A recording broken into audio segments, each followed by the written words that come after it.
اللہ تبارک و تعالی نے ہر چیز کو اپنی محبت کا شعور عطا فرمایا ہے. ہر چیز اس کائنات کے اندر اللہ تبارک و تعالی کے امر کے، اس کے حکم کے تابع ہے. اس لیے یہ فرمایا گیا ہے کہ جب ہر چیز اس کے امر کے تابع ہے، ہر چیز اس کے حکم کے تحت ہے، ہر چیز اس کے امر کی اطاعت کرتی ہے، یہ صرف انسان ہے جو اس کے حکم یا اس کے امر سے غفلت کرتا ہے. جب انسان اس کی اطاعت کرتا ہے، اس کے احکام مانتا ہے، اس کی وحی کی آخری کتاب اور خاتم الانبیاء صلی اللہ علیہ وآلہ وسلم کی مبارک سنت اور شریعت کی پیروی کرتا ہے تو یہ اشرف المخلوقات بن جاتا ہے. لیکن جب یہ اللہ تعالیٰ کے احکام سے، اس کے فرامین سے روگردانی کرتا ہے، اس سے پیچھے ہٹتا ہے، سرکشی کرتا ہے، غفلت کرتا ہے، کوتاہی کرتا ہے، تو پھر اس کے لیے قرآن مجید نے کہا کہ یہ اسفل السافلین بن جاتا ہے، سب سے نیچے گر جاتا ہے. میرے بھائیوں اور بزرگوں، اگر آپ غور کریں قرآن مجید کے اندر تو آپ کو یہ معلوم ہوتا ہے کہ اللہ تعالیٰ نے ہر ایک چیز کو بینائی عطا کی ہے، ہر ایک چیز کو شعور عطا کیا ہے، اور ایسی چیزوں کو بھی بینائی اور شعور عطا کیا ہے جن کے بارے میں ہمارا یہ خیال عام طور پہ نہیں ہوتا کہ شاید یہ بھی شعور رکھتی ہوں. مثال کے طور پہ آپ ہوا کو دیکھیں، اللہ تعالیٰ نے ہوا کو شعور عطا کیا ہے. اگر ہوا کے اندر بینائی نہ ہوتی، ہوا کے اندر شعور نہ ہوتا تو قوم عاد میں عذاب کے مستحقین اور مومنین کے درمیان ہوا کس طریقے سے امتیاز کرتی. آپ آگ میں دیکھیں، آگ میں عام جسم کو ڈالیں وہ جل جاتا ہے. اللہ نے آگ کو شعور دیا کہ اب عام جسم نہیں، تیرے اندر میرا خلیل آ رہا ہے. آگ خلیل پہ گلزار بن جاتی ہے. اللہ نے پانی کو شعور عطا کیا کہ لوگ جا کے صدائیں لگاتے رہیں، ندائیں لگاتے رہیں، نہ اس کا اتار کم ہوتا ہے نہ اس کا چڑھاؤ بڑھتا ہے. لیکن پانی بھی یہ شعور رکھتا ہے، جب اس کے پاس عمر ابن خطاب کی چٹھی پہنچتی ہے تو وہ اپنا بہاؤ بڑھا دیتا ہے. اللہ نے پتھروں کو شعور عطا کیا، پہاڑوں کو شعور عطا کیا. قرآن بتاتا ہے کہ ہم نے پہاڑوں کو، پتھروں کو داؤد علیہ السلام کا ساتھی بنایا. نبی پاک صلی اللہ علیہ وآلہ وسلم کے ہاتھ میں کنکر کلمہ پڑھ کے آپ کی گواہیاں دیتے. نبی پاک علیہ السلام نے فرمایا احد پہاڑ سے مجھے محبت ہے اور احد پہاڑ کو مجھ سے محبت ہے. اللہ نے پتھروں کو بھی شعور عطا کیا. آپ نباتات میں دیکھیں، درختوں میں دیکھیں، اللہ نے درختوں کو بھی شعور عطا کیا. ستون حنانہ ایک سوکھا تنا ہے کھجور کا، جس کے ساتھ اوٹ لگا کے نبی پاک علیہ السلام خطبہ دیا کرتے تھے. صحابہ کرام نے نیا ممبر بنایا، حضور اس ممبر پہ تشریف فرما ہوئے.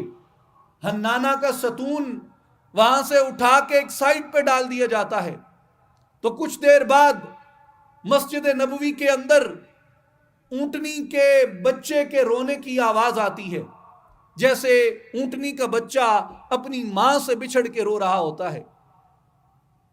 ترمذی شریف کی حدیث ہے اور کئی محدثین نے اس کو روایت کیا ہے کہ لوگوں نے ادھر ادھر دیکھا کہ اونٹنی کا بچہ کس طرف رو رہا ہے. نبی پاک علیہ السلام نے فرمایا کہ یہ اونٹنی کا بچہ نہیں رو رہا، یہ کھجور کا وہ سوکھا ہوا تنا رو رہا ہے جس کے ساتھ آج میں ہوٹ لگا کے خطبہ نہیں دے رہا. نبی پاک علیہ السلام کے ہجر کا احساس نبی پاک علیہ الصلوۃ والسلام سے دوری کا احساس کھجور کے تنے کو بھی ہے۔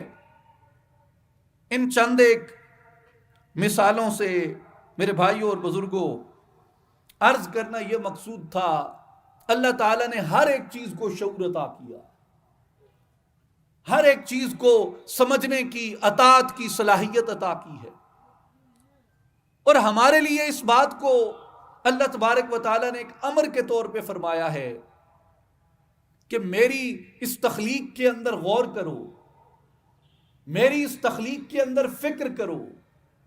اور قرآن مجید میں بارہا مقامات پہ اس غور کرنے کی، اس فکر کرنے کی اللہ تعالیٰ نے ہمیں تلقین فرمائی۔ ایک مقام پہ خالق عز و جل نے ارشاد فرمایا، اولم ينظروا فی ملکوت السماوات والارض وما خلق اللہ من شیء، کیا انہوں نے نگاہ نہ کی آسمانوں اور زمین کے ملکوت کے اندر کہ جو جو چیز اللہ تبارک و تعالیٰ نے کس طریقے سے بنا دی ہے۔ قرآن مجید یہ دعوت دیتا ہے کہ ہر شے کے اندر غور کرو، آسمان میں غور کرو، زمین میں غور کرو، پہاڑوں میں غور کرو، سمندروں میں غور کرو، حتیٰ کہ یہاں تک فرمایا افلا ينظرون الى الابل کیف خلقت، کبھی اونٹ میں غور کرو، ہم نے اونٹ کو کیسا پیدا کیا ہے۔ وَإِلَى السَّمَاءِ كَيْفَ رُفِعَتْ، آسمان میں غور کرو، ہم نے بغیر ستون کے یہ چھت کس طریقے سے قائم کر رکھا ہے۔ وَإِلَى الْجِبَالِ كَيْفَ نُصِبَتْ، پہاڑوں میں غور کرو، ہم نے کس طریقے سے نصب کیے ہیں۔ وَإِلَى الْأَرْضِ كَيْفَ سُطِحَتْ، اور زمین پہ غور کرو، ہم نے زمین کو کس طریقے سے بچھا دیا ہے۔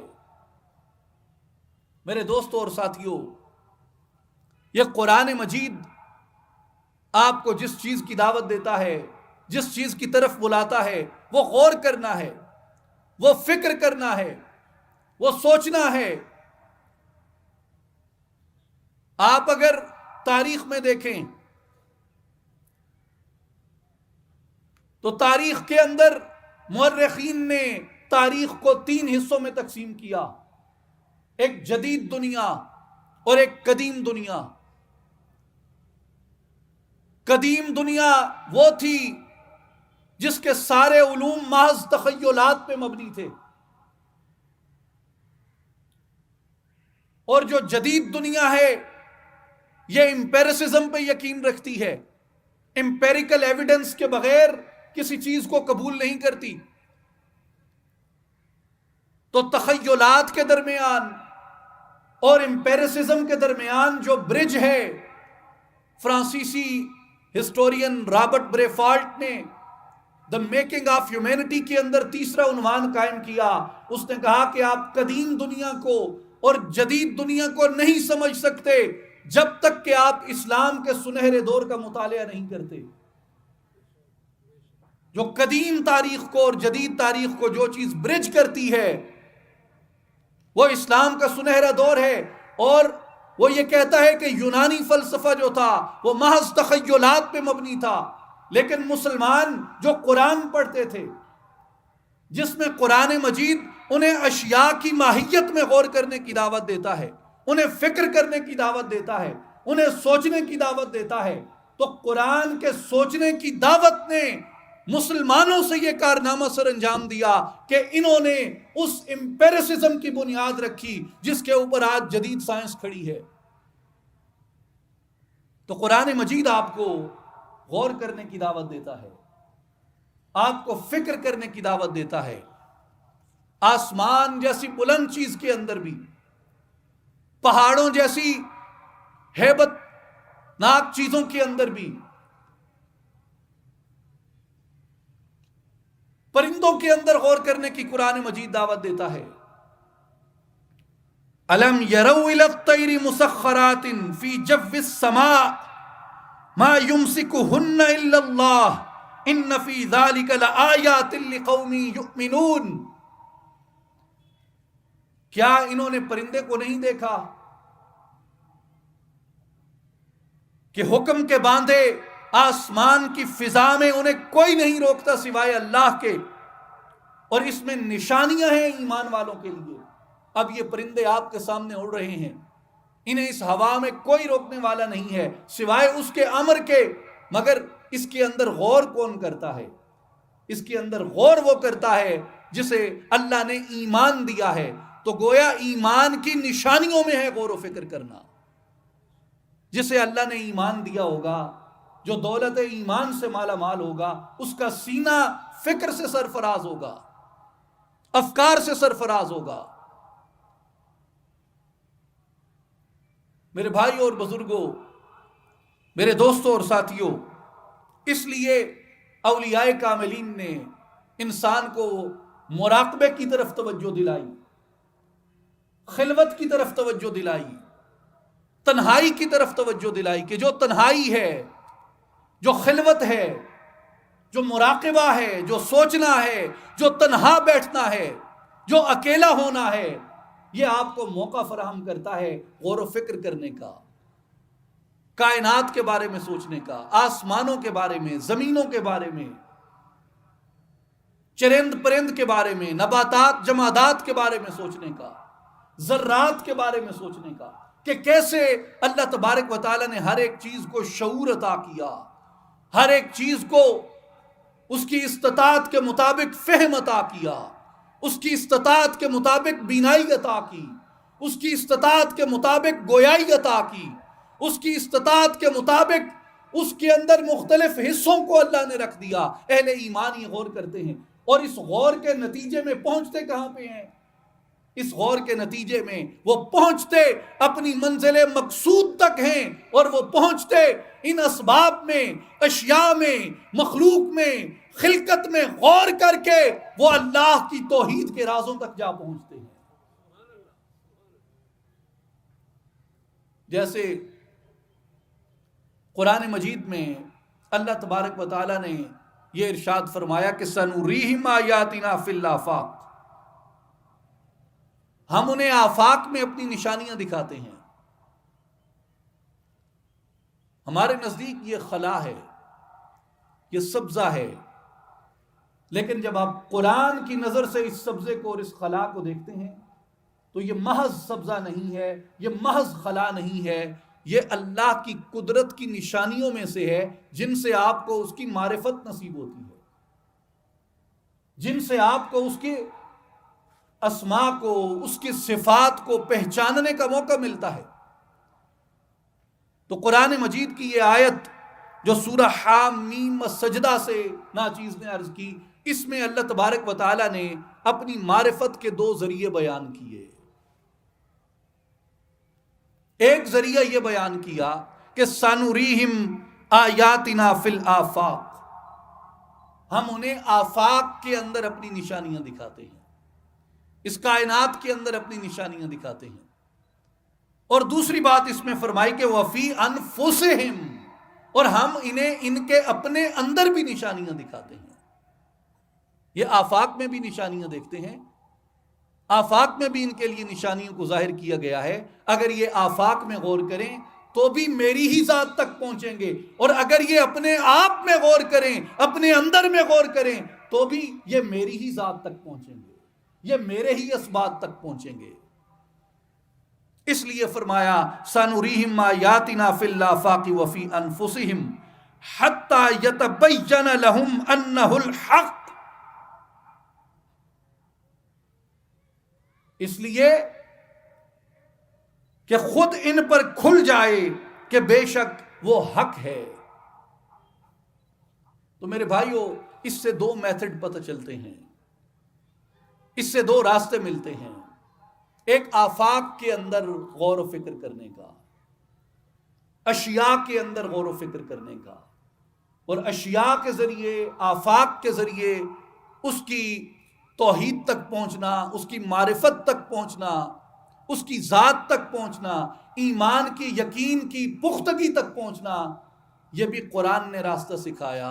اور خود اپنے انفس میں سفر کرنا، جسے جرنی ودن کہا گیا، جو اپنے اندر سفر کرنا ہے، جو اپنے اندر اترنا ہے، جسے علامہ اقبال رحمۃ اللہ علیہ نے فرمایا ہے اپنے من میں ڈوب کر پا جا سراغ زندگی، تو اگر میرا نہیں بنتا نہ بن اپنا تو بن. من کی دولت ہاتھ آتی ہے تو پھر جاتی نہیں، تن کی دولت چھاؤں ہے آتا ہے دھن جاتا ہے دھن. من کی دنیا میں نہ دیکھا میں نے افرنگی کا راج، من کی دنیا میں نہ دیکھے میں نے شیخ و برہمن. تو وہ من کی دنیا ہے، اندر کی دنیا ہے، جس کے اندر اترنے کی دعوت دیتے ہیں. اور یہ جو اندر کا فکر ہے، اس کے لیے صوفیاء کرام ایک حدیث پاک بیان کرتے ہیں. نبی پاک علیہ الصلوۃ والسلام نے فرمایا کہ تفکر الساعۃ خیر من عبادت الثقلین، کہ اپنے اندر غور کرنا، ایک لمحے کے لیے گھڑی بھر کا تفکر کرنا، حضور نے فرمایا کہ ثقلین کی، دو جہانوں کی عبادت سے افضل ہے. کیوں؟ کہ اپنے اندر غور کرنے سے تم اپنے مالک تک جا پہنچتے ہو. جس کے لیے حضرت سلطان باہو رحمت اللہ تعالی علیہ آپ ارشاد فرماتے ہیں کہ ذکر کنوں کر فکر ہمیشہ، اے لفظ تکھا تلواروں ہوں، کڈھن آہی تے جان جلاون، فکر کرن اسراروں ہوں. آپ فرماتے ہیں کہ بعض دفعہ ذکر کو فوقیت ہوتی ہے اور بعض دفعہ فکر کو ذکر پہ فوقیت ہوتی ہے.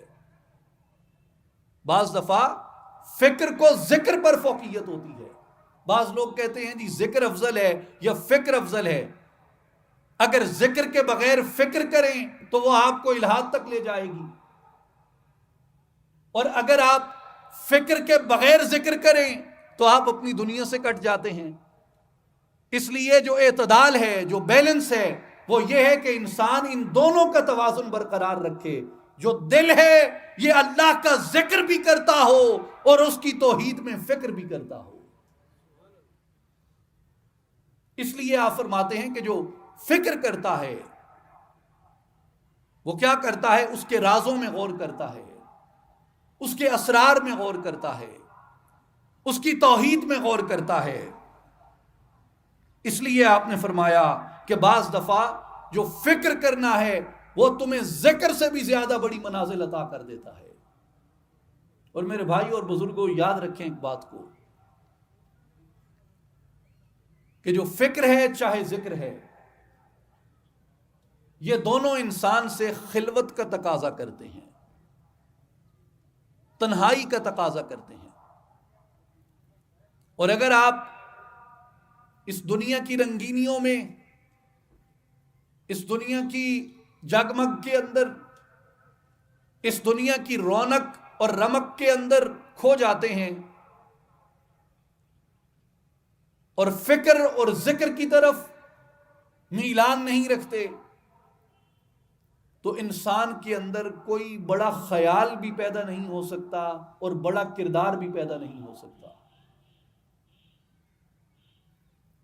علامہ اقبال رحمۃ اللہ علیہ نے شاہین کے جو مختلف اوصاف بیان کیے ہیں، ان اوصاف میں شاہین کا ایک وصف یہ بھی ہے کہ یہ خلوت پسند ہے، یہ تنہائی میں رہتا ہے. وہ تیرے بیاباں کی ہوا تجھ کو گوارا، اس دشت سے بہتر ہے نہ دلی نہ بخارا. اور ایک مقام پہ فرماتے ہیں کیا میں نے اس خاکداں سے کنارہ جہاں رزق کا نام ہے آب و دانا. بیاباں کی خلوت خوش آتی ہے مجھ کو کہ ہے زندگی باز کی زاہدانہ.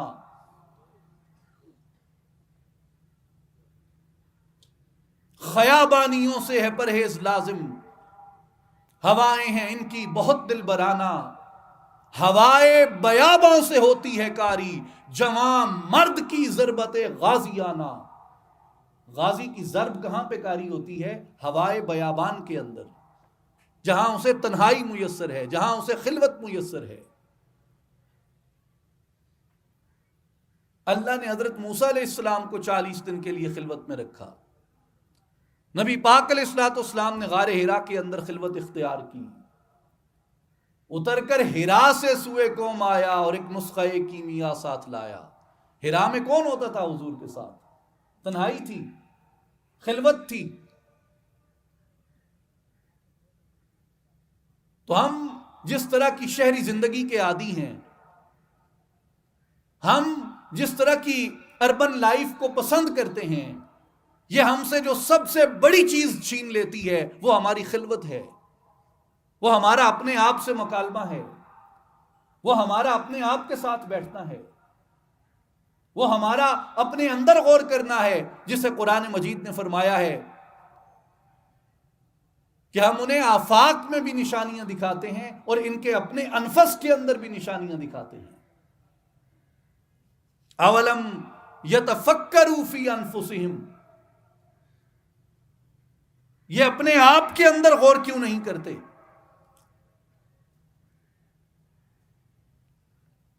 اولم یتفکروا فی انفسہم، یہ اپنے آپ کے اندر غور کیوں نہیں کرتے؟ اگر اپنے آپ کے اندر یہ غور کریں، اپنے آپ کے اندر یہ توجہ کریں، ان کے اپنے اندر ہم نے ایک کائنات کو آباد کیا ہے. انسان کبھی غور کرے، مجھے کیوں بنایا اس نے، مجھے کیوں پیدا کیا اس نے. اپنے جوارے میں آپ غور کریں. یعنی اگر انسان اپنے جسم میں غور نہ کرے، اپنی بایولوجی کے اندر غور نہ کرے، یہ اپنا علاج نہیں کر سکتا. اپنے ظاہری علاج کے لیے اس کو اپنے اس مادی وجود کے اندر غور و فکر کی ضرورت ہے. اگر دنیا کے اندر مادی وجود میں غور نہ کیا جائے، جسم کے اجزاء میں غور نہ کیا جائے، کان میں، آنکھوں میں، ہڈیوں میں، پٹھوں میں، دماغ میں، دل میں، جگر میں، تو ان بیماریوں کا کیا علاج ہے؟ انسان لا علاج ہو جائے. تو میرے بھائیو، ہر ایک چیز کے اندر غور کی ضرورت ہے. انسان کو اپنی سوچ کے اندر، اپنے مائنڈ کے اندر غور و فکر کرنے کی ضرورت ہے. اور اگر یہ اپنے ذہن کے بارے میں نہیں سوچتا تو انسان اپنے ذہنی امراض کے بارے میں لا علاج ہو جائے. اسی طرح صوفیاء کرام یہ فرماتے ہیں کہ جس طرح تم اپنے بدن کے بارے میں متفکر رہتے ہو، جس طرح تم اپنے ذہن کے بارے میں متفکر رہتے ہو، تمہیں اپنے قلب اور اپنی روح کے بارے میں بھی متفکر رہنے کی ضرورت ہے. اللہ نے اسے کیسے پیدا کیا؟ بعض بیماریاں بدنی ہوتی ہیں، جسم کی ہوتی ہیں، فزیکل ہوتی ہیں.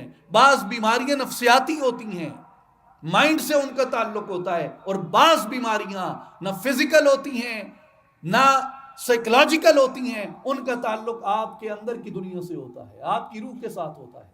اور اگر آپ اس کے بارے میں غور و فکر ترک کر دیں، اس کے بارے میں غور و فکر چھوڑ دیں، تو انسان ایک بے جان مادے کی سطح پہ آ جاتا ہے. اس لیے اولیاء کاملین یہ فرماتے ہیں کہ انسان کو اپنے ہونے کی، اپنی ہستی کے، اپنے بینگ کے ہر پہلو کے اوپر غور و فکر کرنے کی ضرورت ہے. اور سب سے بڑا سوال انسان کے نزدیک یہ ہونا چاہیے کہ میرا اس دنیا میں آنے کا مقصد کیا ہے؟ کیا اللہ نے مجھے بے مقصد پیدا کیا؟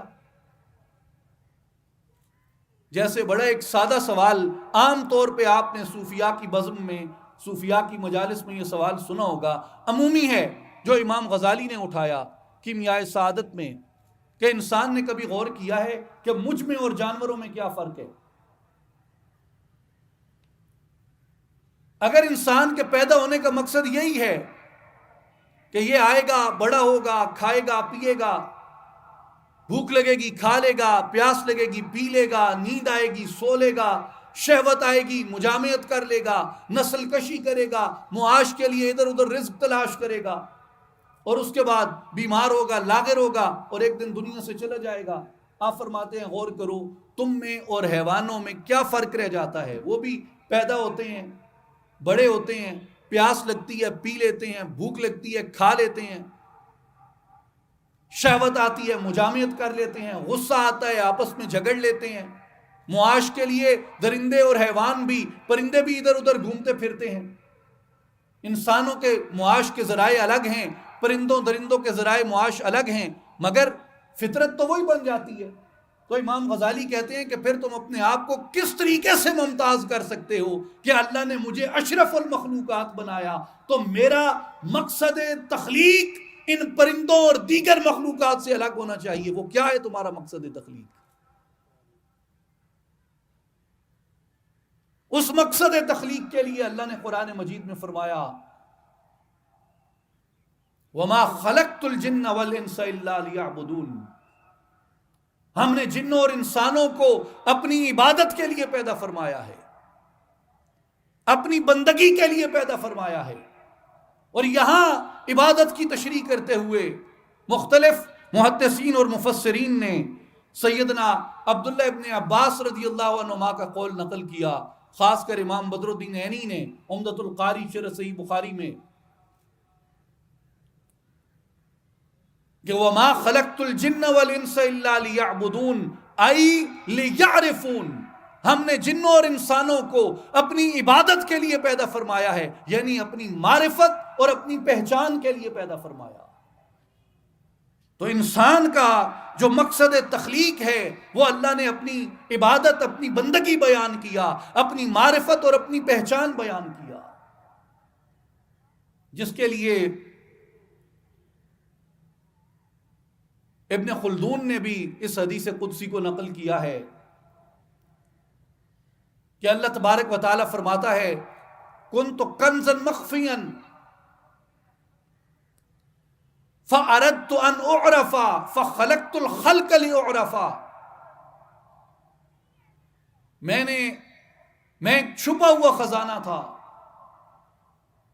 میں نے چاہا کہ میں پہچانا جاؤں، میں نے مخلوق کو اپنی پہچان کے لیے پیدا فرمایا. فخلقت الخلق، میں نے مخلوق کو پیدا کیا اس لیے لأعرف، یہ میری پہچان کرے.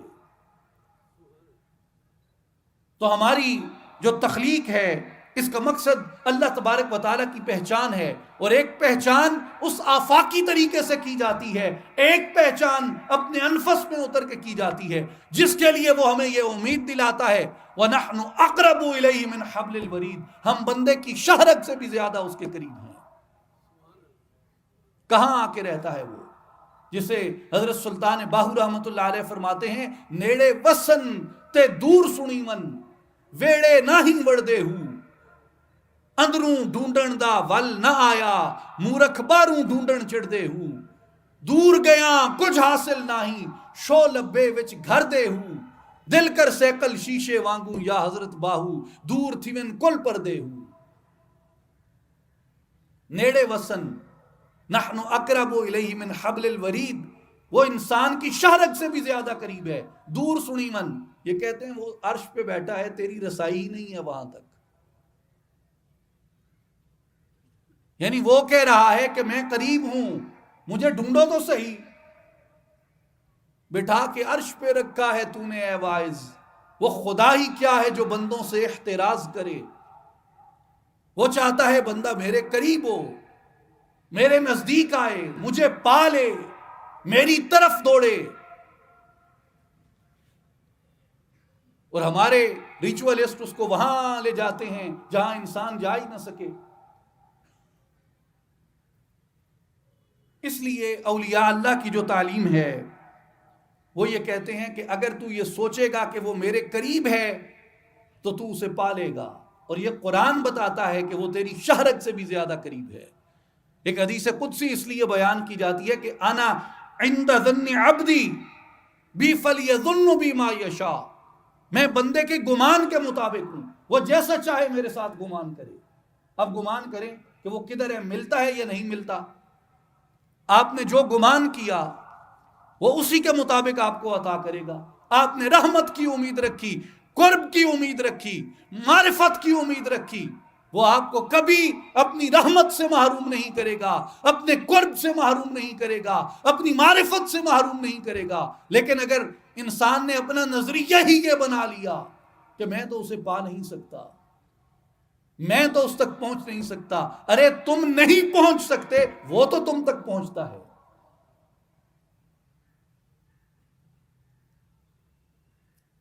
اس لیے فرمایا وفی انفسکم افلا تبصرون، میں تمہارے اندر ہوں، کیا تم غور نہیں کرتے، کیا تم دیکھتے نہیں ہو.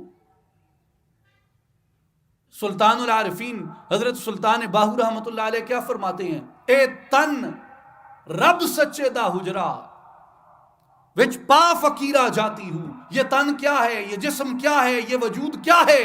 وفی انفسکم افلا تبصرون جس کے لیے کہا. وَنَحْنُ أَقْرَبُ إِلَيْهِ مِنْ حَبْلِ الْوَرِيدِ جس کے لیے کہا. یہ کیا ہے؟ فرمایا یہ رب کا حجرہ ہے، یہ وجود رب کا حجرہ ہے. وچ پا فقیرہ جاتی ہوں. کبھی تو نے جھانک کے دیکھا ہے، ٹٹول کے دیکھا ہے، اسے کھولا ہے کبھی تم نے اس کو؟ نہ کر منت خواج خضر دی، تیرے اندر آب حیاتی ہوں.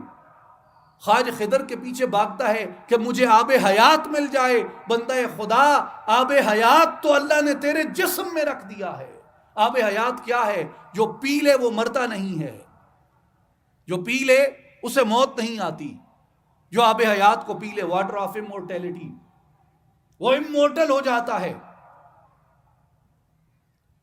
تو آپ فرماتے ہیں کہ امورٹیلٹی کا پانی جو ہے، ہمیشہ کی زندگی کا پانی جو ہے، وہ تو اللہ نے تیرے اندر رکھ دیا ہے.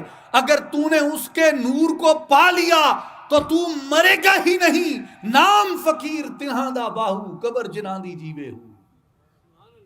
اللہ انہیں زندگی بخش دیتا ہے، اللہ انہیں حیات جاویدانی عطا کر دیتا ہے. موت بھی ان کے وجود کو نہیں مار سکتی. میرے دوستوں اور بزرگوں، اس لیے اولیاء کاملین اپنی تعلیمات میں یہ ارشاد فرماتے ہیں کہ بندے پہ ضروری ہے کہ وہ اپنے من میں اترے، اپنے اندر غور کرے اللہ نے کس نور کا مرکز اس کو بنایا ہے. حدیث قدسی ہے مشکات شریف میں، لا یسعنی ارضی ولا سمائی ولیکن یسعنی قلب عبد المؤمن. میں آسمان اور زمین میں نہیں سماتا، بلکہ میری سمائی بندہ مومن کے دل کے اندر ہے. میری سمائی بندہ مومن کے دل کے اندر ہے، وہ تو دلوں میں رہتا ہے. اور ہم نے کہا کہ دل ایک لوتھڑا ہے، اس کی سمائی تو دل میں ہے، وہ تو تمہارے اندر بستا ہے. وہ کب دور ہوا تم سے؟ یہ تم ہو جو اس سے دور ہوئے ہو. وہ تو نہیں ہے دور تم سے، وہ تو تمہارے ساتھ ہے. تم جہاں بھی جاؤ وہ تمہارے ساتھ ہے، جہاں بھی ہو وہ تمہارے ساتھ ہے.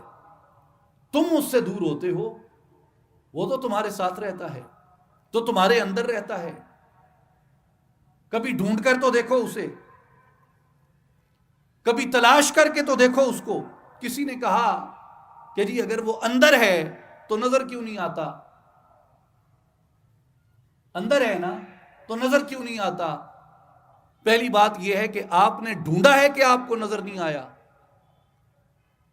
یہ بات تو تلاش کے بعد کی جائے کہ ڈھونڈا مگر نہ ملا. لیکن کیا آپ نے ڈھونڈا ہے؟ کہا جی پھر بھی کیسے ملے گا؟ تو ایک عارف نے اس کا جواب دیا. انہوں نے کہا کہ بیٹا، مٹی کے اندر پانی ہے، یہاں اگر کھودیں تو پانی نکل آئے گا؟ کہتے ہیں جی بالکل نکل آئے گا، مگر کرنا کیا پڑے گا؟ مٹی کو کھودنا پڑے گا. مٹی کھودو گے تو مٹی کے اندر سے پانی نکلے گا. آپ جسم کو کھودیں گے، جسم کو تلاش کریں گے تو اس کے اندر سے اس کو پائیں گے.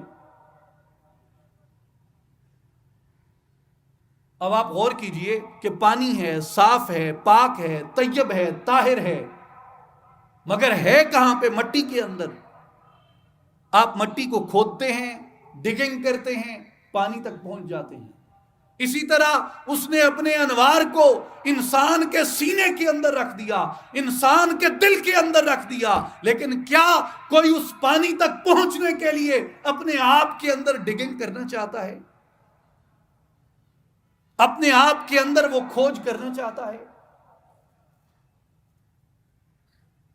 میرے پیر، پیروں کے پیر، غوث الاعظم دستگیر سیدنا شیخ عبد القادر جیلانی رحمت اللہ تعالی علیہ، آپ نے اپنی مجلس میں یہی بات کی جو ناچیز نے ابھی آپ کے سامنے عرض کی کہ اللہ انسان کے اندر رہتا ہے، انسان اسے تلاش کرے، اپنے اندر اسے کھوجے، ڈھونڈے. ایک آدمی نے سوال کیا کہتے ہیں حضرت اگر وہ اندر ہے تو نظر کیوں نہیں آتا؟ آپ نے فرمایا اس لیے کہ اس نے اپنے آپ کو حجاب میں رکھا ہے، تم جستجو کرو گے تو پہنچو گے۔ کہتے ہیں جی اگر اندر تھا تو نظر آنا چاہیے تھا۔ آپ کے سامنے دودھ کا پیالہ پڑا تھا، آپ نے ایک دم اس سے سوال فرمایا، اس شخص سے آپ نے فرمایا کہ مجھے بتاؤ تم گھی کس چیز سے نکالتے ہو؟ جیسے مختلف پھلوں سے گھی لیا جاتا ہے، زیتون سے لیا جاتا ہے، دیگر چیزوں سے لیا جاتا ہے، اسی طرح ہم دیہاتوں میں دودھ سے گھی اخذ کرتے ہیں۔ آپ نے فرمایا کہ گھی کس سے لیتے ہو؟ کہتے ہیں جی دودھ سے۔ آپ نے دودھ کا پیالہ اٹھایا اور آپ نے فرمایا کہ یہ دودھ کا پیالہ ہے، مجھے دکھاؤ اس میں گھی کہاں ہے۔ اگر تمہارا یہ دعویٰ ہے کہ تم دودھ سے گھی اخذ کرتے ہو تو یہ دودھ سامنے ہے، گھی کدھر ہے؟ کہتے جی گھی نکالنے کے لیے اس کو پروسیس کرنا پڑے گا۔ آپ نے فرمایا بیٹا اتنی سی ہی بات ہے، اگر گھی نکالنے کے لیے دودھ کو پروسیس کرنا پڑتا ہے تو نور تک پہنچنے کے لیے جسم کو پروسیس کرنا پڑتا ہے۔ نور تک پہنچنے کے لیے جسم کو پروسیس کرنا پڑتا ہے۔ دودھ کتنے مراحل سے گزرتا ہے گھی نکالنے سے پہلے؟ دودھ کو جمایا جاتا ہے، جاگ لگتی ہے جسے ہم پنجابی میں کہتے ہیں، اس سے وہ لسی بنتا ہے، ساری رات پڑا رہتا ہے، صبح خاتون خانہ آتی ہے، اسے جسے ہم مدانی کہتے ہیں یا پنجابی جنہوں اسی ریڑکا کرن کہنے ہیں، وہ ریڑکا کر دیئے، لسی وکھری ہو جاندی ہے، مکھن وکھرا ہو جاندہ ہے، مکھن کو اٹھاتی ہے، برتن میں ڈالتی ہے، برتن میں ڈال کے آگ کے اوپر رکھتی ہے، آگ کے اندر جب جاتا ہے اس کا جو خام حصہ ہے وہ الگ ہو جاتا ہے، گھی باہر آ جاتا ہے۔ اس لیے بزرگان دین فرماتے ہیں، حضرت میاں محمد بخش فرماتے ہیں دودھ وجود درے وچ شیریں روغندار سمانی مرشد لاوے جاگ پرم دی تاں جمے دودھ پانی گل وچ پھا غماں دا گھت کے صدقوں چھک مدانی تے ہمت نال محمد بخشا مکھن آیا جانی۔ لیکن پہلے اپنے جسم کو پروسیس کریں، اسے کسی کامل کی صحبت میں لائیں، کسی کامل کی تربیت میں لائیں جو اس کو جاگ لگائے۔ جاگ بنا تو جمدے نہیں یا حضرت باہو بامیں لال ہومن کڑ کڑ کے ہو۔ اگر کوئی بنانے والا نہیں ہے تو مکھن سے گھی خود بخود نہیں بن جاتا۔ میرے بھائیو یاد رکھیں ایک بات، یہ آپ کے سامنے درخت ہے، ٹہنی کاٹ کے لائیں، اس کو یہاں پہ رکھیں اور سامنے سانپ آ رہا ہو، کیا وہ ٹہنی سانپ کو کھا جائے گی؟ کھا جائے گی کیا؟ لیکن کیا قرآن بتاتا ہے کہ ایک کٹی ہوئی ٹہنی نے، لکڑی کی ایک چھوٹی سی چھڑی نے سانپوں کو نگل لیا تھا؟ قرآن بتاتا ہے نا موسیٰ علیہ السلام کے عصا نے، موسیٰ علیہ السلام کی لاٹھی نے سانپ نگل لیے تھے۔ ابھی یہاں سے مٹی اٹھائیں، مٹی اٹھا کے ایک پرندے کی مورت بنائیں، اسے پھونک مار کے اڑائیں، کیا مٹی کی مورت اڑے گی؟ لیکن کیا قرآن بتاتا ہے کہ مٹی کی مورت اڑی تھی پرندہ بن کے عیسیٰ علیہ السلام کے ہاتھ سے؟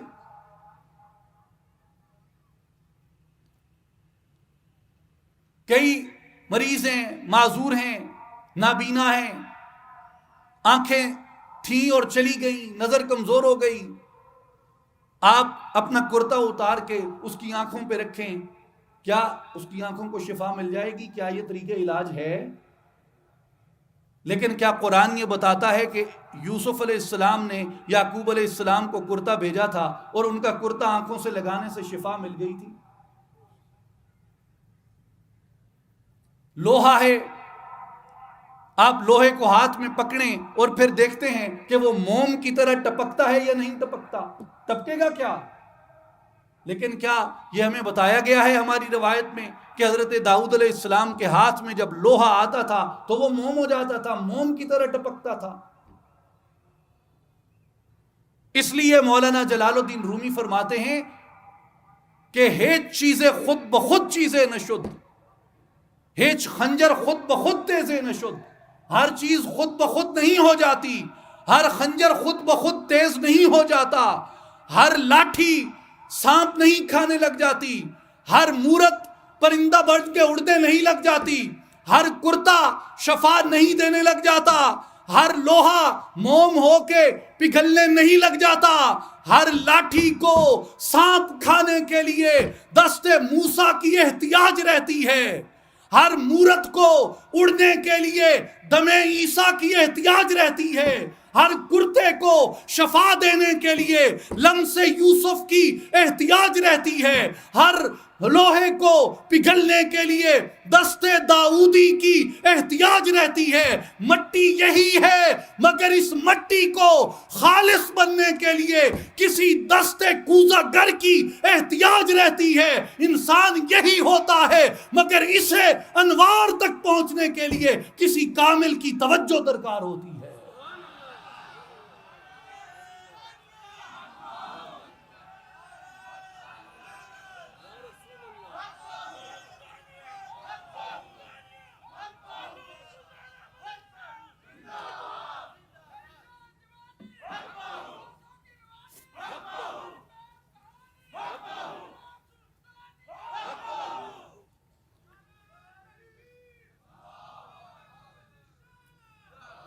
میرے دوستو، اس لیے انسان یہی ہوتا ہے، یہ نہیں بدل جاتا. جوارح یہی ہیں، اعضاء یہی ہیں، انسان یہی ہے، ڈھانچہ یہی ہے، اندر کی حالت تبدیل ہو جاتی ہے، اندر کی دنیا بدل جاتی ہے. لیکن بدلتی کیسے ہے؟ جب انسان کے اندر وہ جستجو پیدا ہوتی ہے، جب انسان کے اندر وہ آرزو پیدا ہوتی ہے. میرے بھائیوں، اللہ نے آپ کو بے اختیار نہیں بھیجا،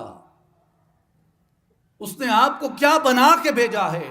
انی جاعل فی الارض خلیفہ، میں زمینوں میں اپنا نائب بنانے والا ہوں، اپنا خلیفہ بنانے والا ہوں. اس نے آپ کو اپنا نائب بنا کے بھیجا، اپنا خلیفہ بنا کے بھیجا. اور کیا فرمایا؟ لقد کرمنا بنی آدم، ہم نے آدم کی اولاد کو کرامت کا، عزت کا تاج عطا کیا. اللہ نے آپ کو کتنا معزز بنا کے بھیجا اس زمین پہ، کتنا اختیار دے کے بھیجا. اولیاء کرام ایک حدیث قدسی بیان کرتے ہیں کہ اللہ تعالیٰ فرماتا ہے الانسان سری وانا سرہ، انسان میرا راز ہے، میں انسان کا راز ہوں. اور وہ کس قدر ظاہر ہے تمہارے اندر. حضرت سیدنا محی الدین غوث العظم، پیروں کے پیر شیخ عبد القادر جیلانی رحمۃ اللہ علیہ کہتے ہیں کہ مجھے الہامی طور پہ اللہ نے یہ بتایا، کلام کیا میری سماعتوں میں کہ ما ظہرت بشیء کظہوری فی الانسان. اے عبد القادر، لوگوں کو بتا دو میں کسی چیز سے اتنا نمایاں اور جلوہ گر نہیں ہوں جس قدر میں نے انسان سے اپنی جلوہ فرمائی کی ہے. میرے بھائیوں، اپنی اس تکریم میں کبھی غور کرو، اللہ نے کتنا معزز بنایا ہے ہمیں، اللہ نے کتنا شرف بخشا ہے ہمیں. جسے ہم گالیاں دیتے ہیں، جسے ہم لعنت کرتے ہیں، جسے ہم مارتے پیٹتے ہیں، جس کی تحقیر توہین کرتے ہیں، جس کو جانوروں سے تشبیہ دیتے ہیں، جس پہ دشنام ترازی کرتے ہیں، جس کے قتل کی سازشیں رچاتے ہیں، جس کے جنگ کے ذریعے جس کی مار دھاڑ کرتے ہیں. اسکندر و چنگیز کے ہاتھوں سے جہاں میں 100 بار ہوئی حضرت انسان کی قبا چاک. جس کے ساتھ یہ مظالم کیے گئے، کبھی غور کر کے دیکھیں اللہ نے اس انسان کو رتبے کیا عطا کیے ہیں، منصب کیا عطا کیا. میرے بھائیوں اور بزرگوں، مگر یہ تعلیم وہ ہے جو اللہ کے عارفوں نے بیان فرمائی ہے. اور اللہ کا عارف کون ہوتا ہے؟ کبھی یہ بھی غور کریں. جسے آپ کہتے ہیں عارف باللہ، کہ اس نے اللہ کو پہچان لیا. اللہ کو کون پہچانتا ہے؟ اللہ کو کیسے پہچانا جاتا ہے؟ عرفاء کے نزدیک، اولیاء کے نزدیک اس کا طریقہ کیا ہے، میتھڈ کیا ہے؟ وہ کہتے ہیں کہ من عرف نفسہ فقد عرف ربہ، جس نے اپنے آپ کو پہچانا پس تحقیق اس نے اپنے رب کو پہچانا۔ اس لیے کہتے ہیں کہ مولا تک پہنچنے کے لیے، اللہ تک پہنچنے کے لیے پہلے انسان کی تکریم سیکھو، انسان کا احترام سیکھو، انسان کا مقام سیکھو کہ اللہ نے اس کو کیا عظمتیں دی ہیں۔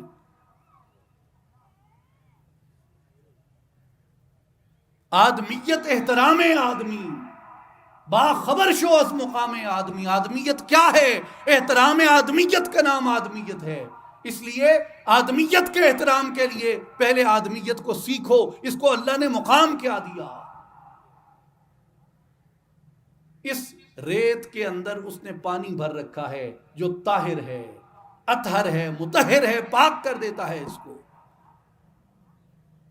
لیکن اسے کھوجنا آپ نے موت سے پہلے ہے، موت تک مہلت ہے آپ کو۔ مجھے ایک حکایت یاد آتی ہے، غالباً مثنوی شریف میں مولانا جلال الدین رومی رحمۃ اللہ علیہ نے لکھی۔ وہ فرماتے ہیں کہ ایک آدمی تھا، اسے ایک شخص نے اپنی دکان کرائے پہ دی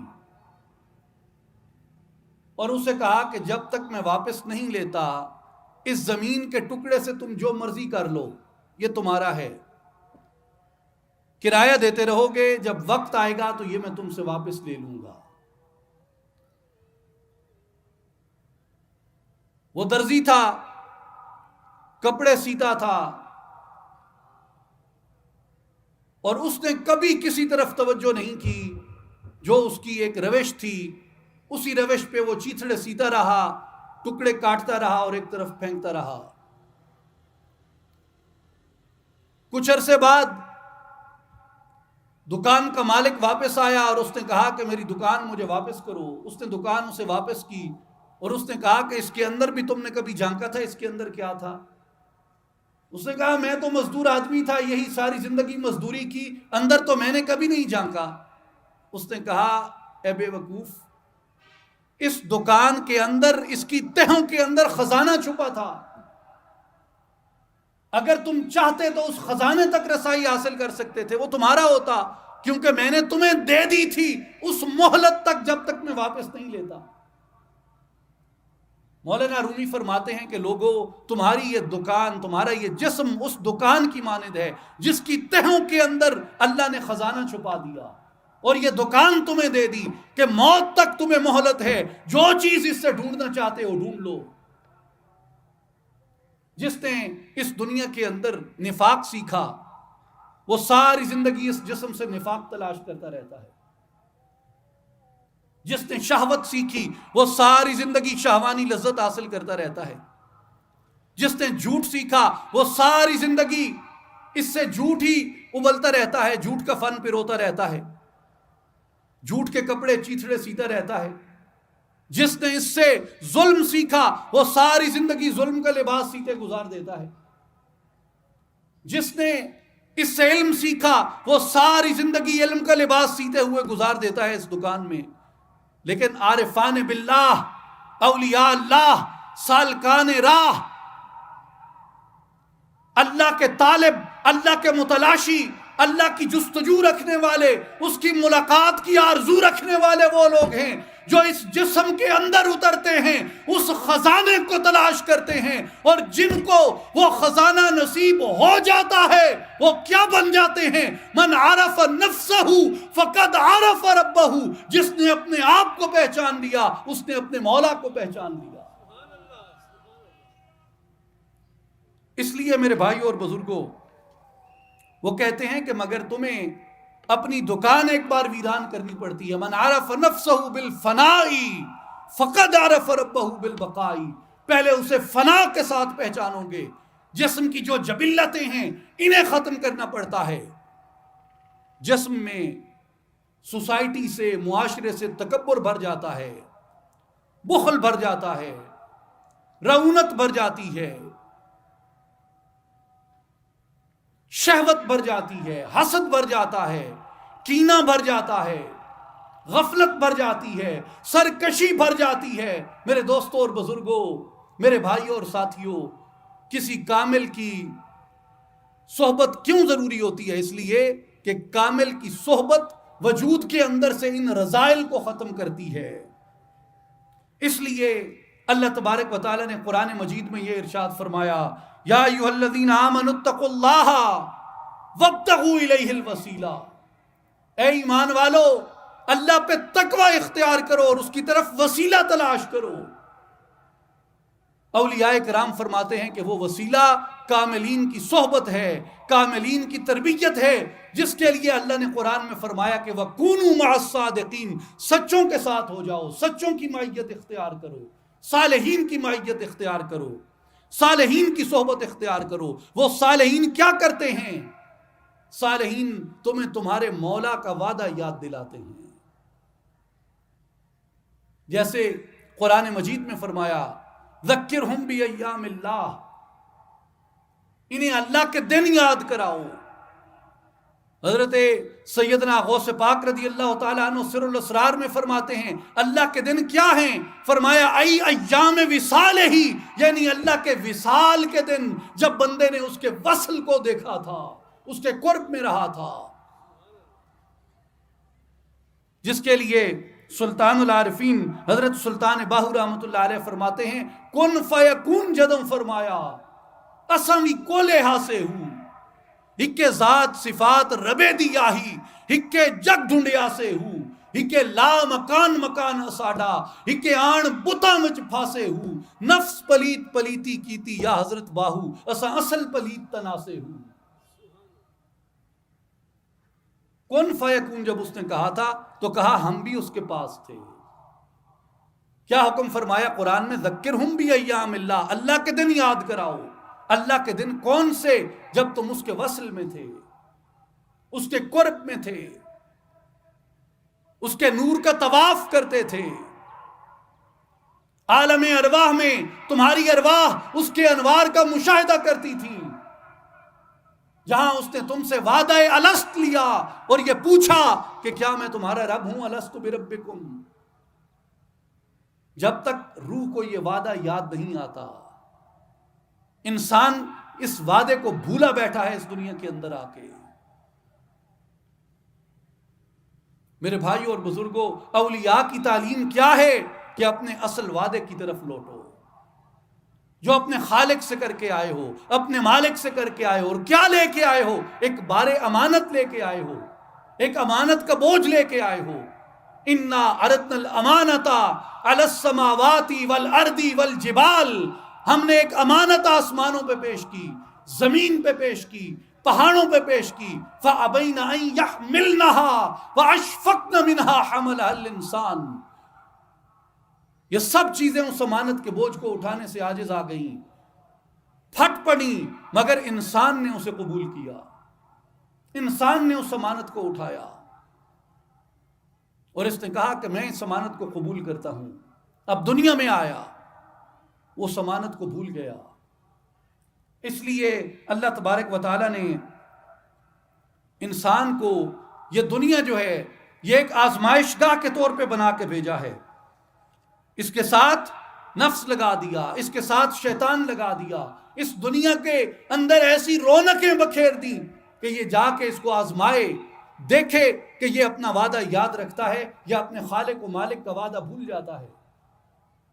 اس لیے قرآن مجید نے فرمایا کہ انا خلقنا الانسان من نطفۃ امشاج نبتلیہ فجعلناہ سمیعا بصیرا، ہم نے انسان کو ملے جلے نطفے سے بنایا، اسے سماعت اور بصارت دی، اسے حصے عطا فرمائیں، اس لیے ہم اس کی آزمائش کریں۔ یہ اپنے وعدے پہ پورا اترتا ہے یا اپنے وعدے کو بھلا دیتا ہے، ہمیں یاد رکھتا ہے یا ہمیں بھلا دیتا ہے، ہماری طرف رغبت رکھتا ہے یا ہم سے زیادہ کسی اور چیز کو یہ ترجیح دیتا ہے۔ اس لیے اولیاء اللہ فرماتے ہیں کہ لوگوں، تمہارے دو وجود ہیں، ایک تمہارا یہ مادی سفلی جسم ہے، یہ کثیف جسم ہے، ایک تمہارا وہ علوی روحانی جسم ہے، وہ لطیف جسم ہے۔ یہ جسم آگ، ہوا، مٹی اور پانی سے بنا ہے، اور دوسرا جسم تمہارا اللہ نے اپنے نور سے پیدا فرمایا۔ اور وہ جسم تمہاری روح ہے. اس کے لیے آپ قرآن مجید میں کبھی غور کریں، اللہ تبارک و تعالی نے فرمایا کہ الا لہ الخلق والامر، سورہ اعراف کے اندر، کہ خبردار عالم خلق اور عالم امر اللہ کی طرف سے ہے. جو یہ جسم ہے یہ عالم خلق کے اندر ہوتا ہے. اور جیسے سورہ بنی اسرائیل میں اللہ تعالیٰ نے اس بات کو بیان فرمایا کہ یسألونک عن الروح، اے حبیب یہ آپ سے روح کے بارے میں پوچھتے ہیں کہ روح کیا ہے. قل الروح من امر ربی، آپ انہیں فرما دیں روح میرے رب کے امر میں سے ہے. تو جسم کا تعلق عالم خلق سے ہے اور روح کا تعلق عالم امر سے ہے. لیکن اس انسانی جسم کی جو رونق ہے، اس کی جو زینت ہے، اس کی جو خوبی ہے، اس کی جو عظمت ہے، وہ اس کے بدن کے اندر ہی نہیں ہے، حقیقتاً وہ اس کی روح کے اندر ہے. جیسا کہ آپ آدم علیہ السلام کے واقعے سے دیکھتے ہیں، کیا فرمایا ملائکہ کو اللہ نے، فَإِذَا سَوَّيْتُهُ وَنَفَخْتُ فِيهِ مِن رُّوحِي فَقَعُوا لَهُ سَاجِدِينَ. اللہ نے ملائکہ کو فرمایا جب میں اسے تیار کر لوں، وَنَفَخْتُ فِيهِ مِن رُّوحِي، اور اس میں سے میں روح کو پھونک دوں، پھر تم نے اس کے آگے سجدہ کرنا ہے. مفسرین فرماتے ہیں کہ اللہ تبارک و تعالیٰ نے آدم علیہ السلام کے جسم کو 120 سال تک تیار فرمایا. وجود آدم تو تیار ہوتا رہا، وجود آدم تیار ہوتا رہا، مگر ملائکہ نے سجدہ نہیں کیا. تیار ہو گیا پھر بھی سجدہ نہیں کیا. کب حکم سجدہ آیا؟ جب اس کے اندر اس نے روح کو ڈالا. روح کے ساتھ جسم کی عزت قائم ہوئی، جسم کی تکریم قائم ہوئی، جسم کے اندر رونق آئی. آج بھی انسان کے ہر دن ناخنوں میں تغیر آتا ہے، بالوں میں تغیر آتا ہے، جلد میں تغیر آتا ہے، ہر چیز کے اندر تغیر آتا ہے. لیکن اگر روح نکل جائے یہ سارا تغیر رک جاتا ہے. ناخن نہیں بڑھتے، بال نہیں بدلتے، جلد نہیں بدلتی، سارا ارتقاء انسانی جسم کا وہ تنزل کی طرف چلا جاتا ہے، ختم ہو جاتا ہے. جب تک روح رہتی ہے تب تک انسانی جسم جو ہے وہ ترقی کرتا ہے. جب روح نکل جاتی ہے انسانی جسم کی ترقی ختم ہو جاتی ہے، اس کے تبدل اور تغیر ختم ہو جاتا ہے. اس لیے اولیاء اللہ فرماتے ہیں کہ لوگوں اللہ کی طرف رغبت اختیار کرو. اور کیسے کرو؟ اپنی روح کے ذریعے سے، اپنے باطن کو بیدار کر کے، اپنے اندر کو بیدار کر کے. جیسے تمہارا بدن روزی لیتا ہے، تمہارا جسم خوراک لیتا ہے، جسم کی خوراک کا وعدہ بھی اللہ نے اٹھایا. وَمَا مِن دَابَّةٍ إِلَّا عَلَى اللَّهِ رِزْقُهَا. زمین میں جو بھی چیز جاندار ہے اللہ کے ذمہ کرم پہ اس کا رزق ہے.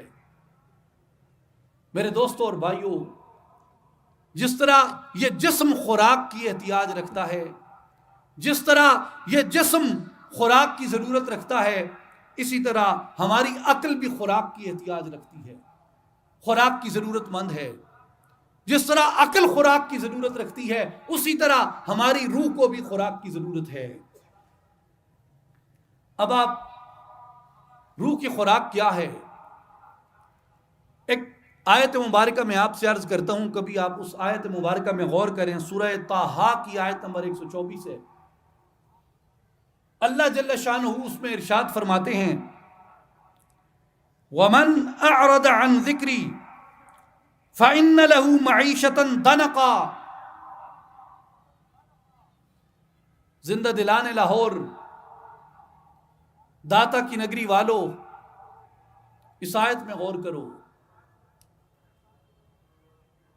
وَمَنْ أَعْرَضَ عَنْ ذِكْرِي، جو ہمارے ذکر سے غفلت کرتا ہے، ہمارے ذکر سے منہ پھیرتا ہے، فَإِنَّ لَهُ مَعِيشَةً ضَنْكًا، اس کی روزی تنگ کر دی جاتی ہے. اب دنیا میں کتنے لوگ ہیں جو ذکر نہیں کرتے مگر رزق وافر ہے، رزق کشادہ ہے، بلینئرز ہیں، ملینئرز ہیں، عیش و عشرت کی زندگی بسر کرتے ہیں. اور کئی ذاکرین الہی ایسے ہیں، قلبی ذکر کرنے والے ایسے ہیں جو بظاہر افلاس میں، مفلوق الحالی میں زندگی بسر کرتے ہیں. مگر یہ امر قرآن میں ہے. یہ سائنٹیفک ٹروتھ سے بھی بڑا ٹروتھ ہے. یہ قرآن ہے، وحی ہے، آخری وحی ہے، بغیر کسی تبدیلی اور ترمیم کے، بغیر کسی تحریف کے. وَمَنْ أَعْرَضَ عَنْ ذِكْرِي فَإِنَّ لَهُ مَعِيشَةً ضَنْقًا. جو میرے ذکر سے روگردانی کرتا ہے اس کی روزی تنگ کر دی جاتی ہے. وَنَحْشُرُهُ يَوْمَ الْقِيَامَةِ أَعْمَى. قیامت کے دن اسے اندھا کھڑا کیا جائے گا. کون؟ جو میرے ذکر سے غفلت کرتا ہے. اب اس روزی سے کیا مراد ہے؟ اس روزی سے مراد اس جسم کی روزی ہے یا اس روزی سے مراد انسان کی روح کی روزی ہے؟ دنیا کے اندر جو بھی ہے، جسم ہے، اس کے رزق کا ذمہ اللہ نے اٹھایا، اس کے اسباب پھیلا دیے زمین پہ. اور جو روح ہے، روح کی روزی اللہ نے ہماری اطاعت کے ساتھ رکھ دی کہ اگر اطاعت کرو گے، کشش رکھو گے، رغبت رکھو گے اس کی ذات کی جانب، تمہاری روح کو وہ رزق مہیا کرتا رہے گا. اور اگر غفلت کرو گے تو تمہاری روح کی روزی بھی تنگ کر دی جائے گی اور قیامت کے دن تمہیں اندھا کھڑا کیا جائے گا.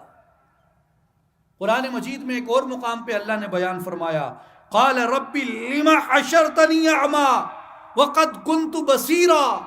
قیامت کے دن ایک شخص عرض کرے گا، رب العالمین مجھے اندھا کیوں اٹھایا گیا، حالانکہ اس سے پہلے تو میں آنکھیں رکھتا تھا، دنیا کے اندر میری آنکھیں تھیں، آج میں نابینا ہوں، آج میں اندھا ہوں. قال كذلك اتتك آیاتنا فنسیتها وكذلك اليوم تنسى. اللہ تبارک و تعالیٰ فرمائے گا، جس طرح تیرے پاس میرے بندے نشانیاں لے کے آئے تھے اور تو نے ان کو بھلا دیا تھا، آج میں نے تمہیں بھلا دیا ہے. دنیا کے اندر تو بے رغبت ہو گیا تھا، تو نے آنکھیں موند لی تھی مجھ سے، یہ سزا اور جزا ہے اس کی. آج اس لیے تجھے یہ آنکھیں نہیں دی گئی. اس لیے قرآن مجید میں فرمایا فَإِنَّهَا لَا تَعْمَى الْأَبْصَارُ وَلَكِنْ تَعْمَى الْقُلُوبُ الَّتِي فِي الصُّدُورِ. یہ آنکھیں اندھی نہیں ہوتی، وَلَكِنْ تَعْمَى الْقُلُوبُ الَّتِي فِي الصُّدُورِ. وہ دل اندھے ہو جاتے ہیں جو سینے کے اندر ہیں. تو سینے کے اندر دل ہے. اصل بینائی کیا ہے، اصل روشنی کیا ہے؟ وہ اس دل کی روشنی ہے، وہ اس دل کی بینائی ہے جسے علامہ اقبال فرماتے ہیں کہ دل بینا بھی کر خدا سے طلب. آنکھ کا نور دل کا نور نہیں، دل کی بینائی خدا سے طلب کرو. صرف ظاہر کی بینائی کافی نہیں ہوتی. جب تک دل میں روشنی نہیں آتی، جب تک دل میں بینائی نہیں آتی، جب تک دل کو دیکھنے کی صلاحیت اور بصیرت نصیب نہیں ہوتی، اس وقت تک تم اعماق کے اندر شمار ہوتے ہو اور قیامت کے دن تمہیں اسی زمرے کے اندر کھڑا کیا جائے گا. لیکن اب سوال یہاں یہ پیدا ہوتا ہے کہ وہ دل کی آنکھ کیسے حاصل کی جائے؟ وہ دل کی آنکھ انسان کو کس طریقے سے نصیب ہو سکتی ہے؟ اس کے لیے مولانا جلال الدین رومی رحمۃ اللہ علیہ فرماتے ہیں کہ لوگوں، اگر تم بینائی حاصل کرنا چاہتے ہو تو یاد رکھو ایک وہ مقام بھی آ جاتا ہے جہاں تمہارا کان بھی دیکھنے لگ جاتا ہے، تمہاری ناک بھی دیکھنے لگ جاتی ہے. انسان حیران ہوتا ہے، کان اور ناک بھی دیکھتے ہیں. آپ نے کبھی غور کیا ہے ابیات باہو میں حضرت سلطان باہو جب یہ کہتے ہیں کہ اے تن میرا چشمہ ہوئے تے میں مرشد ویکھ نہ رجا ہوں، لوں لوں دے مڈ لکھ لکھ چشمہ ایک کھولاں تے ایک کجا ہوں. وہ کون سی آنکھیں ہیں؟ اب بظاہر اگر کوئی کان کو کہے کہ تم دیکھو، کان کہے گا کہ میں عالم ہوں مگر میرا پیشہ اور میرا وظیفہ صورت نہیں ہے، میرا پیشہ اور وظیفہ صوت ہے. میں نے دیکھنا نہیں ہے، میں نے سننا ہے، میں عالم ہوں، میرا فن دوسرا ہے. ناک کو کہو کہ دیکھو محبوب کی زلفوں کو دیکھو، خد و خال کو دیکھو، حسن و جمال کو دیکھو، تو ناک کہے گا میاں میرا وظیفہ مشک و عنبر کو سونگھنا ہے، گلاب کو سونگھنا ہے، میرا پیشہ یہ شیوا، میرا وظیفہ اور کام دیکھنا نہیں ہے۔ مگر جلال الدین رومی رحمت اللہ تعالی علیہ فرماتے ہیں پس بدانی چونکہ رستی از بدن، جب تو اپنے بدن سے اوپر اٹھ جائے گا اس وقت کیا ہوگا؟ گوش و بینی چشم میتاند شند، اس وقت تیرا ناک، تیرا کان، تیرے دیگر اعضاء اور جوارح کے اندر بھی آنکھیں پیدا ہو جائیں گی، تو دیکھنے کی صلاحیت کے ساتھ مالا مال ہو جائے گا۔ لیکن کرنا کیا پڑے گا تجھے اپنے جسم کی اقلیم سے اوپر اٹھ کے اپنی روح کی اقلیم میں جانا پڑے گا، اپنے باطن کو روشن کرنا پڑے گا، اپنے اندر کو کھنگالنا پڑے گا، اپنے اندر کو ٹٹولنا پڑے گا۔ مولانا کہتے ہیں کہ لوگوں غور کرو، موسیٰ علیہ السلام کے واقعے میں اگر کوہ طور کے اندر یہ صلاحیت ہو سکتی ہے کہ وہ اس کی تجلی کا شعور رکھتا ہو اور شعور رکھتے ہوئے پاش پاش ہو جائے اور اسے برداشت نہ کر سکے مگر لرزے میں آ جاتا ہے، رقص میں آ جاتا ہے، مولانا فرماتے ہیں کہ خدا کے بندو اگر پہاڑ کو شعور ہو سکتا ہے، پتھر کو شعور ہو سکتا ہے، کیا بنی نوع انسان کو اس کا شعور نہیں ہو سکتا؟ اگر پتھر بینا ہو سکتا ہے تو انسان بھی بینا ہو سکتا ہے۔ حضرت سخی سلطان باہو فرماتے ہیں تور سینہ چیست دانی بے خبر، تور سینہ سینہ خود را نگر، ہم چو موسیٰ مست شوبر تور خیش، رب آرمی گو تجلی حق نگر۔ تور سینہ کیا ہے؟ اے غافل تجھے معلوم ہے تور سینہ کیا ہے؟ تور سینہ سینہ خود را نگر، تور سینہ اللہ نے تیرے سینے کو بنا دیا ہے۔ تور سینہ کیا ہے؟ تمہارا سینہ ہے، تمہارے سینے کو اللہ نے تور سینہ بنا دیا۔ تور سینہ سینہ خود را نگر، ہم چو موسیٰ مست شوبر تور خیش، حضرت موسیٰ علیہ السلام کی طرح اپنے طور پہ مست ہو، اپنے سینے کی طرف متوجہ ہو۔ رب آرنی گو تجلی حق نگر، رب آرنی سے مراد یہ ہے کہ تو اس کی طلب کر، اس کی آرزو کر، اس کی تمنا کر، اس کا طالب بن جا، اس کا متلاشی بن جا، اس کے ماں سوا سے اپنا دل اٹھا لے، اپنی طلب عبادت کے اندر، ریاضت کے اندر، حج کے اندر، نماز کے اندر، روزے کے اندر، اٹھنے بیٹھنے کے اندر، مطالعے کے اندر، علم کے اندر، تعلیم کے اندر، تدریس کے اندر، مزدوری کے اندر، سردی میں، گرمی میں، کھاتے ہوئے پیتے ہوئے، ہر ایک چیز میں جب تو اپنی نیت کو اس کی ملاقات کے لیے خالص کر دے گا، وہ تیرے اور اپنے درمیان سے حجابات کو اٹھا دے گا۔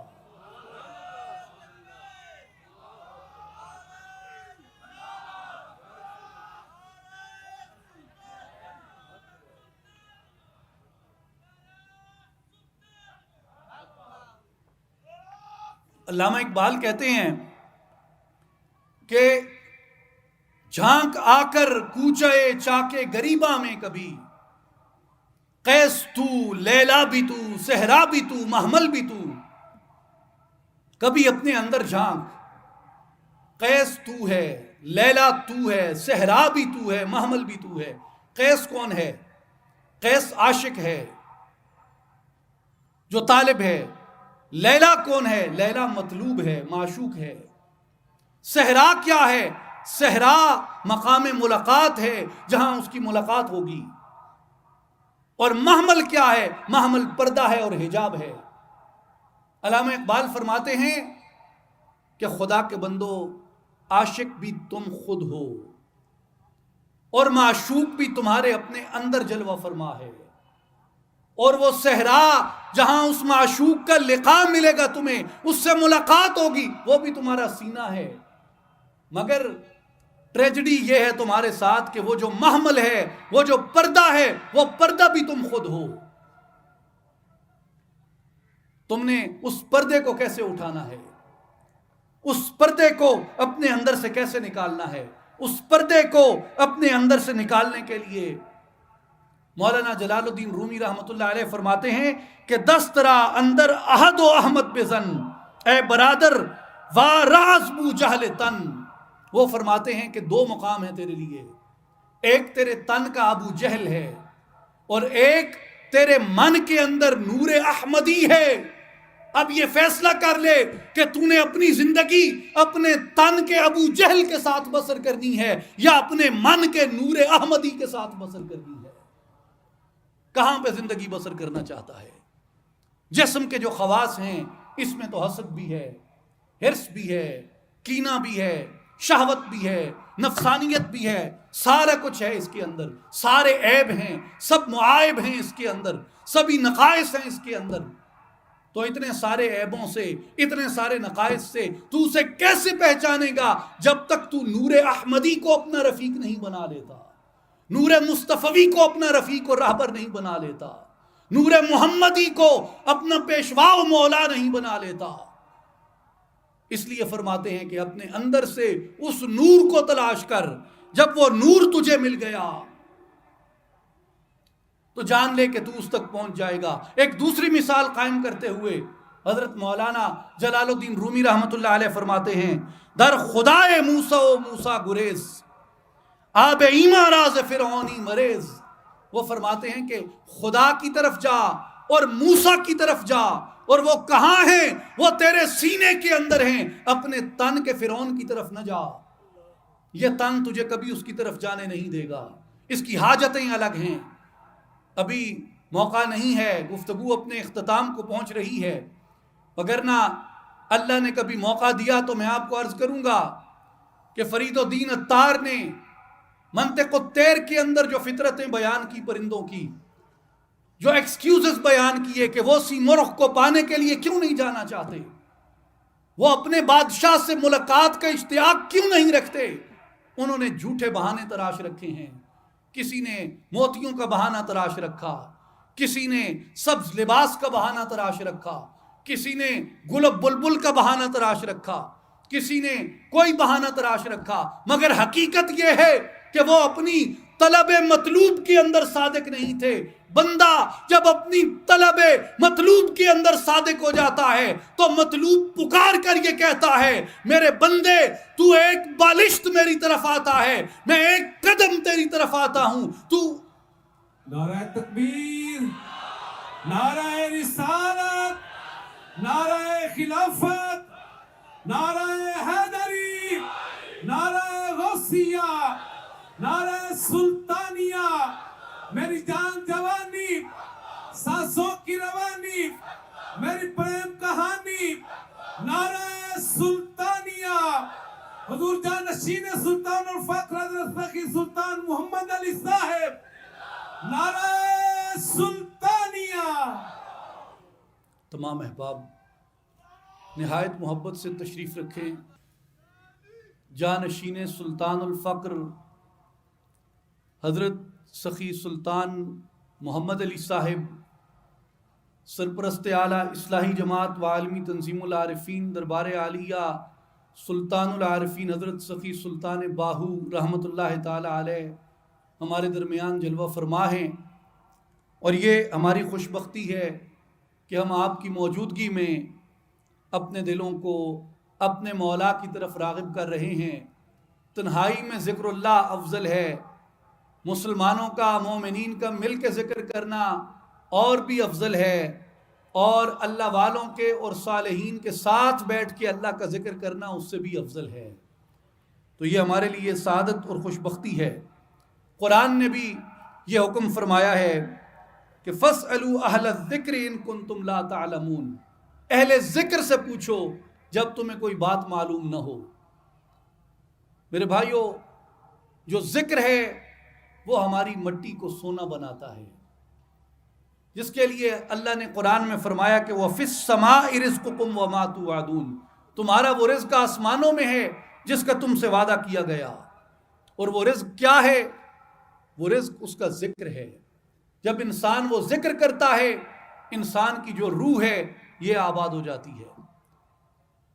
تو بات یاد رکھیں، میں اختتام کر رہا ہوں اسی دعوت کے ساتھ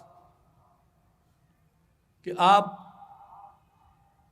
اپنے مولا اور مطلوب کی طلب کریں۔ وہ کہتا ہے تم میری طرف ایک بالشت آتے ہو، میں تمہاری طرف ایک قدم آتا ہوں، تم میری طرف ایک قدم آتے ہو، میں تمہاری طرف 10 قدم آتا ہوں، تم میری طرف ارادہ کرتے ہو، میں تمہاری طرف چل پڑتا ہوں، تم میری طرف چل کے آتے ہو، میں تمہاری طرف دوڑ کے آتا ہوں۔ میرے بھائیوں، زندگی کسی نہ کسی طلب میں تو گزرنی ہی ہے۔ وہ طلب خد و خال حسینان میں گزرے، یا وہ طلب حور و رضوان میں گزرے، یا وہ طلب مال و زر میں گزرے، کسی نہ کسی طلب میں زندگی رہتی ہے۔ کامیاب وہ ہے جس کی زندگی اللہ کی طلب میں گزری، اللہ کی تلاش میں گزری، اور جو جس چیز کو طلب کرتا ہے اس چیز تک پہنچ جاتا ہے۔ اپنے دل میں طلب الہی پیدا کریں، اور جسے اقبال نے کہا کہ بحق دل بند و راہ مصطفیٰ رو، اللہ سے دل لگائیں اور حضور کی سنت و شریعت کی پیروی کریں۔ اور جو طریقہ ہے اپنے اندر میں سفر کرنے کا، وہ حضرت سلطان باہو رحمۃ اللہ علیہ فرماتے ہیں، میں نہایت اختصار سے آپ کو عرض کرتا ہوں، وہ ذکر اللہ ہے۔ کیسے ذکر کریں؟ انسان کے 2 سانس ہیں، ایک اندر جاتا ہے، ایک باہر آتا ہے۔ ہونٹ، آواز اور زبان بند ہوں، یعنی ہونٹ جنبش نہ کریں، زبان جنبش نہ کرے اور آواز نہ نکلے۔ جب اندر سانس لیں تو سانسوں سے ملا کے پڑھیں اللہ، اور جب باہر سانس لیں تو سانسوں کے ساتھ ملا کے ذکر کریں ہو اللہ، ہو اللہ، ہو اللہ، ہو۔ انسان جب یہ ذکر کرتا ہے، اس کا جسم، اس کی روح، اس کی پوری ہستی وہ اللہ کے ذکر میں ڈھل جاتی ہے۔ تو جب یہ ذکر کرتا ہے، اس کائنات کے اندر جو نور کی قوت ہے یہ اس کو اپنی جانب کھینچتا ہے اور خود اس کی جانب کھینچ کے جاتا ہے، تو اس سے وجود میں نور پیدا ہوتا ہے۔ میرے بھائیوں اور بزرگوں، ہمارے مرشد کریم یہی نور کی دعوت دینے، اللہ کی دعوت دینے، شوق عشق الہی کی دعوت دینے ہمارے مرشد کریم آپ کے ہاں تشریف لاتے ہیں۔ اور یہ جماعت، اصلاحی جماعت، حضرت سلطان العارفین سخی سلطان باہو کے آستانہ عالیہ سے یہی پیغام لے کے چلی ہے کہ لوگو اللہ کی طرف آؤ، ففروا الی اللہ، اللہ کی طرف دوڑو۔ جو مولا کو طلب کرتا ہے وہ خیر کو پا لیتا ہے۔ ان اللہ و ملائکتہ یصلون علی النبی یا ایھا الذین آمنوا صلوا علیہ وسلموا تسلیما۔ اللہم صل علی سیدنا و مولانا محمد وعلی آل محمد وبارک وسلم، وآخر دعوانا ان الحمد للہ رب العالمین۔